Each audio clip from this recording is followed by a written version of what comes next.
question is, why do you prefer living in another country instead of India? Just a genuine question. Hope you would answer. ये वाला जो सवाल है, I think Q&A का जब मैंने कम्युनिटी पोस्ट डाला था, उस पर टॉप कमेंट यही था, 25,000 से ज़्यादा लाइक्स है।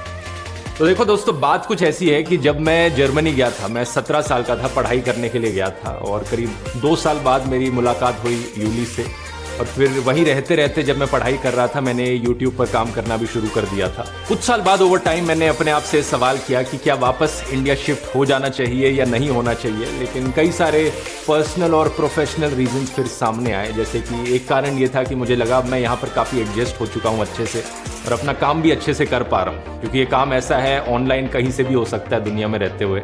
दूसरा कारण ये था कि अगर मैं इंडिया शिफ्ट होता हूँ तो यूली भी मेरे साथ शिफ्ट होगी, और ये थोड़ा मुश्किल हो सकता है यूली के लिए इंडिया में एडजस्ट कर पाना, क्योंकि वो अपनी पूरी लाइफ यहीं पर ग्रो अप करी है यूरोप में।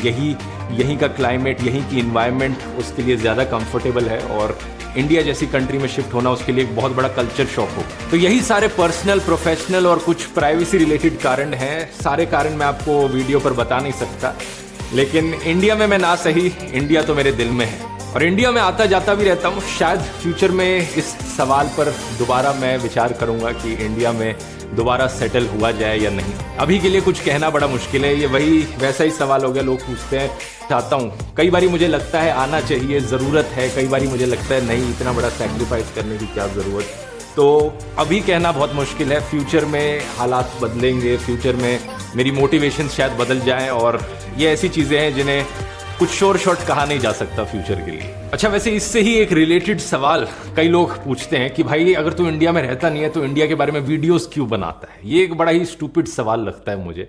मतलब बताओ, ये लोग जो ऐसी चीज़ें करते हैं अक्सर मुझे पसंद नहीं करते, मेरे वीडियोस को पसंद नहीं करते, लेकिन ये सबसे पहले अपनी राय देते हैं अगर इजराइल पैलेस्टीन में कुछ होता है। रशिया यूक्रेन वॉर होती है, अपनी राय लेकर पहुंच जाते हैं वहाँ पर। अमेरिका में रहते रहते भी मोदी के नारे लगाते हैं। ये बेसिकली इन्हें प्रॉब्लम इस बात से नहीं है कि मैं इंडिया के बाहर रह के इंडिया की बात क्यों कर रहा हूँ, इन्हें प्रॉब्लम इस बात से है कि मैं इंडिया के बाहर रहकर इनके फेवर की बात क्यों नहीं कर रहा हूँ। ओवरऑल अगर आप इस पर मेरी राय पूछोगे तो आज हम एक ग्लोबलाइज्ड दुनिया में रहते हैं।